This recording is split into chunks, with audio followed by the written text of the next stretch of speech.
Newton के 3 laws of motion है, first law, second law और थर्ड लॉ। इन तीनों को क्लासिकल मैकेनिक्स की रीढ़ की हड्डी मानी जाती है। आज हम इस वीडियो में बात करेंगे न्यूटन के सेकंड लॉ ऑफ मोशन पे। इससे पहले पिछले वीडियो में हमने बात किया था न्यूटन के फर्स्ट लॉ ऑफ मोशन पे, जहां पर कि हमने ये देखा था कि एक ऑब्जेक्ट अगर रुका हुआ है तो वो हमेशा रुका हुआ रहेगा, और अगर वो एक स्पीड से मूव कर रहा तो हमेशा उसी स्पीड से उसी स्ट्रेट लाइन में मूव करेगा जब तक कि हम उस पे बाहर से फोर्स अप्लाई न करें। थोड़ा ज्यादा टेक्निकल टर्म में हमने ये देखा था कि जब बहुत सारे फोर्सेस एक ऑब्जेक्ट पे एक्ट करता है तो उनका वेक्टर सम अगर 0 होता है तो उस पे कोई एक्सेलरेशन क्रिएट नहीं होता है उस ऑब्जेक्ट पे। तो न्यूटन का जो फर्स्ट लॉ है ये सिर्फ हमें बताता है कि फोर्स अप्लाई करे तो इसका जो मोशन है उस मोशन में चेंज होगा, और मोशन में अगर चेंज होगा तो हम कह सकते हैं कि मोमेंटम में चेंज होगा। मोमेंटम होता क्या है? हम जैसे मोमेंटम को डिफाइन करते हैं, हम कैसे डिफाइन करते हैं मोमेंटम को? Momentum P is equal to mass into velocity. तो अगर बॉडी एक्सिलरेटेड होता है, जब हम उस पर फोर्स लगाएंगे तो वो एक्सिलरेटेड होगा, तो जब वो एक्सिलरेटेड होगा तो उसका वेलोसिटी में चेंज होगा, तो जब उसके वेलोसिटी में चेंज होगा तो m इंटू वी में चेंज होगा, तो मोमेंटम में चेंज होगा। तो हम कह सकते हैं फोर्स अप्लाई करने से ऑब्जेक्ट के मोमेंटम में चेंज होता है। ये तो हो गया न्यूटन का फर्स्ट लॉ। लेकिन मोमेंटम में किस रेट से चेंज होगा ये फर्स्ट लॉ हमें नहीं बताता है। तो फर्स्ट लॉ इस फोर्स को क्वांटिफाई नहीं करता है, ये सिर्फ बताता है कि फोर्स क्या हो सकता है, लेकिन फोर्स का मैग्नीट्यूड कितना होगा, किस रेट से क्या हो तो फोर्स कितना होगा, ये नहीं बताता है फर्स्ट लॉ। इसके लिए है सेकंड लॉ। तो सेकंड लॉ इसी फोर्स को करता है क्वांटिफाई। कैसे? चलिए देख लेते हैं। तो सेकंड लॉ ये कहता है कि the rate of change in momentum, तो मैं यहां बता दूं rate of change in momentum का मतलब है time rate of change in momentum. तो कुछ लोग ऐसे पूछते हैं कि सिर्फ rate of change in momentum कैसे, यहां तो टाइम रेट ऑफ चेंज होना चाहिए। तो भाई रेट ऑफ चेंज का मतलब ही टाइम रेट ऑफ चेंज होता है। अगर कुछ और रेट ऑफ चेंज हो तो उस रेट को बता दिया जाता है, अगर कुछ भी ना बताया जाए इसी का मतलब होता है time rate of change, physics में कम से कम। तो the rate of change in momentum of a body, एक बॉडी का जो मोमेंटम में चेंज का रेट है ये प्रोपोर्शनल होता है, डायरेक्टली प्रोपोर्शनल होता है जितना फोर्स की उस बॉडी पे अप्लाई किया जाएगा। और मोमेंटम का चेंज का जो डायरेक्शन है वो डायरेक्शन फोर्स के डायरेक्शन के साथ बराबर होता है। वैसे ये जो स्टेटमेंट है, ये जो क्लॉज है, इसे अगर आप न भी लिखे या इसे अगर इंक्लूड न भी किया जाए तो भी मतलब यही बनता है, क्योंकि मोमेंटम एक वेक्टर क्वांटिटी है। अगर ये फोर्स के साथ डायरेक्टली प्रोपोर्शनल होगा, इसका मतलब इसमें जो चेंज इन मोमेंटम जो कि फोर्स के साथ प्रोपोर्शनल है उन दोनों का डायरेक्शन सेम होगा, क्योंकि दोनों वेक्टर क्वांटिटीज हैं। तो ये हम अपने आप समझ सकते हैं। तो जो भी हो, शुरू में ये जो क्लॉज है ये आपको ज्यादा क्लैरिफाई करेगा चीजों को। तो ये तो हो गया एक तरह का इसका डेफिनेशन। इसी डेफिनेशन से अगर हम आगे बढ़ते हैं तो हम पहुंच जाएंगे कुछ ऐसे इस डेफिनेशन पे, जिसका कि मतलब होता है कि force is equal to mass into acceleration. अगर वेक्टर फॉर्म में मैं लिखता हूं तो मैं यही कहूंगा force as vector is equal to mass into acceleration as vector, क्योंकि यहां मास तो वेक्टर क्वांटिटी नहीं है, यहां एक्सेलरेशन वेक्टर क्वांटिटी है। इस दूसरे स्टेटमेंट में हम आगे और भी काफी इंटेंस चर्चा करेंगे, फिलहाल तो अभी हम बात करेंगे इस पहले स्टेटमेंट पे। तो अब हमें क्या करना है, हमें इस दूसरे स्टेटमेंट तक जो कि हमने यहां पर लिखा यहां तक पहुंचना है, और हम पहुंचेंगे इस पहले स्टेटमेंट से। तो पहला स्टेटमेंट क्या कहता है, यहां पर मान ले कि एक सरफेस है, यहां पर एक ऑब्जेक्ट है, इस पे हम अप्लाई करेंगे एक फोर्स। तो हमने इस पे अप्लाई किया एक फोर्स F मैग्नीट्यूड का फोर्स। तो इसका जो मोमेंटम है इस मोमेंटम में चेंज होगा। तो मान ले कि इसका जो मास है इस बॉडी का ये है m, और इसका जो अभी स्पीड है ये स्पीड है मान ले कि vi, इनिशियल स्पीड। तो ये फोर्स कुछ दूर तक अप्लाई किया गया। कितना दूर तक अप्लाई किया गया? ये बॉडी यहां तक पहुंच गया, यहां तक हमने इस फोर्स को अप्लाई किया। तो अब भी बीच में जितना भी पोजीशंस थे यहां पर भी फोर्स, वही फोर्स अप्लाई हो रहा था, एफ फोर्स, यहां भी वही एफ फोर्स अप्लाई हो रहा था। तो यहां पर अंततः हमने देखा कि इसका जो वेलोसिटी है वो वेलोसिटी चेंज हो गया, यहां मास m ही रहेगा, वेलोसिटी vf हो गया। तो फोर्स अब तक अप्लाई किया गया। तो ये रहा वो ड्यूरेशन जहां तक कि फोर्स को अप्लाई किया गया। और अब हम क्या करते हैं, जो मोमेंटम है फर्स्ट केस में, इसे एक नाम दे देते हैं, चलिए पी इनिशियल मोमेंटम। और सेकंड केस में, द फाइनल केस जो है, उसमें जो मोमेंटम है इसे नाम दे देते हैं पी एफ। तो फर्स्ट स्टेटमेंट क्या बताता है सेकंड लॉ का, ये बताता है कि फोर्स ये प्रोपोर्शनल होगा rate of change in momentum में। तो इसे हम कुछ ऐसा लिख सकते हैं कि change in momentum divided by change in time. तो फिर हम इसी को कुछ ऐसे रिप्रेजेंट कर सकते हैं कि फोर्स जो है ये प्रोपोर्शनल होगा किसके, चेंज इन मोमेंटम, जो कि होगा final momentum minus initial momentum, यही तो चेंज इन मोमेंटम होगा। और चेंज इन टाइम को डेल्टा टी से ही चलिए डिनोट करते हैं। तो इससे आगे हम इसी को कुछ ऐसे लिख सकते हैं कि force is proportional to final momentum, जिसे कि हम लिख सकते हैं मोमेंटम, जैसे कि हमें पता है मोमेंटम होता है मास इनटू वेलोसिटी। तो इस केस में इसका मास और इसका जो भी वेलोसिटी है, जो कि vf है इस केस में, तो ये हो गया मास इनटू वेलोसिटी। यहां पर भी इसका होगा मास इनटू वेलोसिटी, इस केस में वेलोसिटी है vi। तो हम यहीं पर ये लिख सकते हैं कि pf के जगह पे m vf minus P I के जगह mass into velocity initial divided by change in time, जितना भी टाइम लिया जा रहा है। और इससे आगे हम इसी को कुछ ऐसे कह सकते हैं कि फोर्स इज प्रोपोर्शनल टू, तो मास m को कॉमन आउट करते हैं, तो vf minus vi divided by change in time.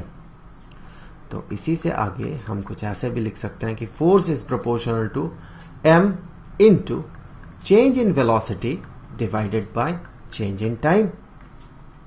तो ये क्या है, देखिए final velocity minus initial velocity, तो यहां से यहां तक जो वेलोसिटी में चेंज हुआ है।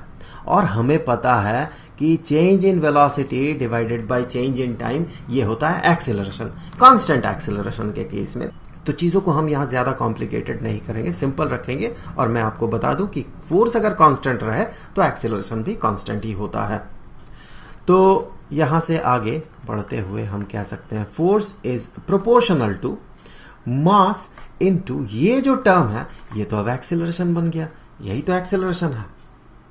तो हमें मिला force is proportional to mass into acceleration. Vector form में अगर कहें तो यहां पर फोर्स एज वेक्टर, तो mass into acceleration as vector होगा। इसी से आगे एक लाइन हम कुछ ऐसे भी लिख सकते हैं कि फोर्स इज इक्वल टू, जैसे ही हम प्रोपोर्शनलिटी साइन हटा के इक्वालिटी साइन लाएंगे तो हमें कांस्टेंट ऑफ प्रोपोर्शनलिटी इंट्रोड्यूस करना होगा। सो ये रहा constant of proportionality into mass into acceleration, तो मास इनटू एक्सेलरेशन। अब देखिए, जब पहली बार न्यूटन यहां तक पहुंचे थे तो तब तक लोगों को पता तो था कि फोर्स कुछ होता है और इससे क्या क्या हो सकता है, लेकिन फोर्स को तब तक डिफाइन नहीं किया गया था, इसका कोई डेफिनेशन नहीं था। तो न्यूटन के पास लिबर्टी था कि वो फोर्स को किसी भी तरह से डिफाइन कर सके। तो तब तो एसआई सिस्टम नहीं हुआ करता था, मैं बात करूंगा एसआई सिस्टम के हिसाब से। उन्होंने ये देखा कि मास इनटू एक्सेलरेशन के साथ एक टर्म मल्टीप्लाई करना होगा, एक कांस्टेंट मल्टीप्लाई करना होगा, तब जाके हमें मिलेगा फोर्स। तो फिर अगर ये डिफाइंड नहीं है तो क्यों ना हम इसके डेफिनेशन को ही ऐसा बना दे कि ये जो k है इसका वैल्यू 1 बन जाए। कर ही सकते हैं। जैसे मान ले 1 किलोग्राम का एक मास है, इस पे एक फोर्स लगा, हमें अभी तक नहीं पता है फोर्स का डेफिनेशन क्या है, कितना फोर्स हो सकता है नहीं पता। एक फोर्स अप्लाई किया गया तो इस पे जो एक्सेलरेशन क्रिएट हुआ, मान ले कि ये 2 मीटर पर सेकेंड स्क्वायर का है। तो अब मान ले फोर्स ये जो डिफाइंड नहीं है, अगर हम कहें ये 2 यूनिट का है तो यही फोर्स किसी ने डिफाइन नहीं किया था, पहली बार हम डिफाइन कर रहे हैं। तो हम क्या करेंगे, चीजों को सिंपल रखेंगे। तो हम कहेंगे 1 किलोग्राम इंटू 2 मीटर पर सेकेंड स्क्वायर। तो इसका जो न्यूमेरिक वैल्यू होगा ये 1 इंटू 2 ही होगा। इस के को 1 बना दिया जाए चीजों को सिंपल रखने के लिए। उसी तरह से अगर मास 2 किलोग्राम का होता, 2 मीटर पर सेकेंड स्क्वायर का अगर एक्सेलरेशन क्रिएट होता, तो 2 into 2 is equal to 4 unit का फोर्स होना चाहिए। वो 8 यूनिट का भी बना सकते थे, उनके पास वो लिबर्टी था। वो अगर 8 बनाते तो के का वैल्यू 2 हो जाता। वो अगर कहते हैं इस केस में 2 kg पे 2 मीटर पर सेकेंड स्क्वायर का एक्सेलरेशन के लिए जो फोर्स चाहिए वो 8 यूनिट का होगा, तो फिर इस के का वैल्यू 2 होता। लेकिन उन्होंने चीजों को सिंपल रखा और के का वैल्यू को 1 रखा। तो फिर ये मिला कि ये जो फोर्स है ये बराबर हो जाएगा मास इनटू एक्सेलरेशन के, और ये जो के है इस के का वैल्यू बन जाएगा 1। तो कुछ चूज इस तरह से किया गया फोर्स के डेफिनेशन को, फोर्स के यूनिट को, कि उसका जो ये कांस्टेंट ऑफ प्रोपोर्शनलिटी है उसका वैल्यू 1 बन जाए। अब ये फोर्स ये एक वेक्टर क्वांटिटी है, तो वेक्टर नोटेशन में हम ये कह सकते हैं कि फोर्स एज वेक्टर ये बराबर होगा mass into acceleration as vector के। मैं यहां आपको बता दूं, एसआई सिस्टम में फोर्स का जो यूनिट होता है, इन एसआई फोर्स का जो यूनिट होता है इसका यूनिट होता है न्यूटन। और इसी न्यूटन को हम कुछ ऐसे भी रिप्रेजेंट कर सकते हैं कि 1 न्यूटन जो है, 1 न्यूटन ये बराबर होता है 1 किलोग्राम इंटू 1 मीटर पर सेकेंड स्क्वायर। इसका मतलब कि अगर 1 किलोग्राम का ऑब्जेक्ट है, इस पे अगर आप फोर्स अप्लाई करते हैं 1 न्यूटन का, सो ये बॉडी जो है 1 किलोग्राम का है, तो इस पे जो एक्सेलरेशन क्रिएट होगा वो होगा 1 मीटर पर सेकेंड स्क्वायर के। हाँ, यहां मैं आपको ये बताना भूल गया कि ये जो न्यूटन है इसे अगर आप सिंगल लेटर में डिनोट करते हैं तो आप इस तरह से कैपिटल एन से डिनोट कर सकते हैं। तो यहां पर हम लिख लेते हैं इसे कि ये है कैपिटल लेटर एन, जो कि न्यूटन को ही रिप्रेजेंट करता है। लेकिन पूरा अगर लिखते हैं जैसे कि हम हमेशा करते हैं, जो पहला लेटर होता है वो स्मॉल लेटर होता है। तो ये तो था न्यूटन का सेकंड लॉ। अब चलिए कुछ और भी देख लेते हैं। ये जो दूसरा स्टेटमेंट था ये क्या बताना चाहता है न्यूटन के सेकंड लॉ में, इसे थोड़ा डिटेल्स में देख लेते हैं। तो ये कहता है कि acceleration of A particle measured from N inertial frame, ये इंपॉर्टेंट है इस स्टेटमेंट में, जो कि पिछले स्टेटमेंट में एब्सेंट था। ये बराबर होगा वेक्टर सम। सम अब वेक्टर क्वांटिटी है फोर्स, तो फोर्स का अगर सम आप पता करें, नेट फोर्स अगर पता करें, तो जो हम सम करते हैं, इसे जोड़ते हैं, वो वेक्टर सम होता है, अलजेब्रिक सम नहीं होता, स्केलर सम नहीं होता है।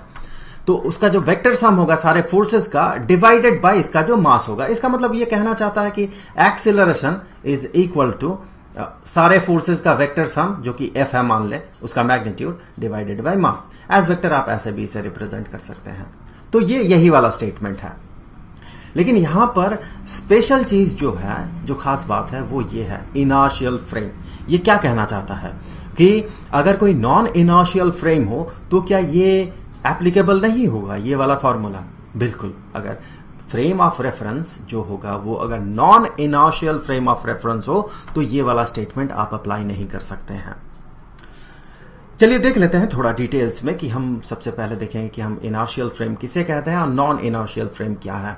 अगर मान ले कि आप एक कार में हैं, आप एक बस में हैं, मान लेते हैं, तो आप एक बस में हैं, बस अगर रुकी हुई है तो ये आपके लिए जो फ्रेम ऑफ रेफरेंस है, ये बस के अंदर आप है, तो आपका जो फ्रेम ऑफ रेफरेंस है आपके रेस्पेक्ट में, ये बस ये एक इनर्शियल फ्रेम ऑफ रेफरेंस होगा।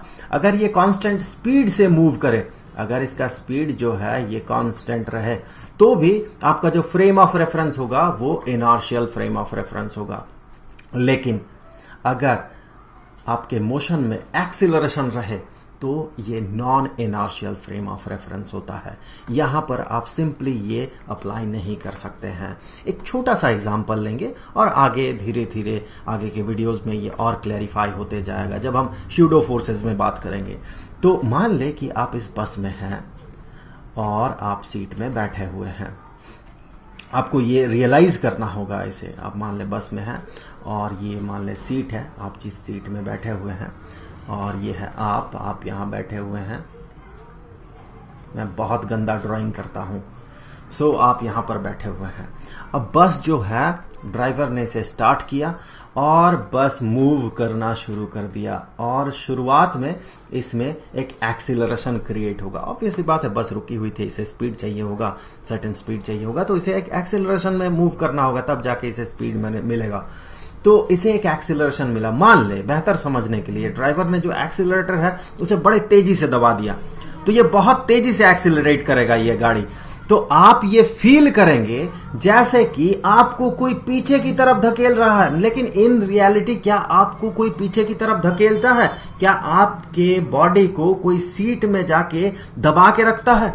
कोई तो फोर्स अप्लाई नहीं करता है, लेकिन आप यहां पर एक स्यूडो फोर्स एक्सपीरियंस करते हैं, कोई आपको फोर्स अप्लाई नहीं करता है। यही रीजन है, जब आप नॉन इनर्शियल फ्रेम में रहेंगे तो ये वाला फॉर्मूला अप्लाई नहीं होगा।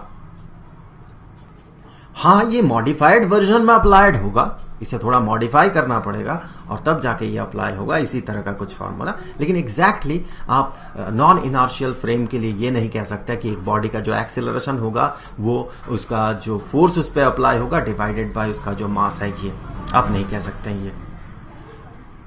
क्योंकि यहीं पर अगर आप फ्रीली छोड़ देते सरफेस में अगर एक मार्बल को फ्रीली छोड़ देते तो बस अगर ए एक्सीलरेशन से आगे की तरफ बढ़ेगा तो ये जो मार्बल है, ड्यू टू इट्स इनर्शिया, ये भी पीछे की तरफ ए एक्सीलरेशन से मूव करेगा। लेकिन हमें ये दिखेगा, अगर आप यहां अंदर बैठे हुए हैं तो आपको ये दिखेगा कि कोई इस पे फोर्स अप्लाई नहीं कर रहा, लेकिन इसका मास अगर मान ले स्मॉल लेटर एम है तो इसे ए एक्सीलरेशन मिल रहा। तो यहां पर फोर्स का मैग्नीट्यूड तो जीरो होगा, लेकिन आप ये पाएंगे कि एक्सीलरेशन नॉन जीरो होगा। तो यहां से आप ये नहीं कह सकते कि इस मार्बल पे जितना भी फोर्स अप्लाई होगा वो मास इनटू एक्सीलरेशन के बराबर है, ऐसा आप इस केस में नहीं कह सकते हैं। किस केस में? जब ये frame of reference non inertial हो, non inertial frame of reference. So ये था न्यूटन का सेकंड लॉ, थोड़ा ज्यादा टेक्निकल टर्म्स में।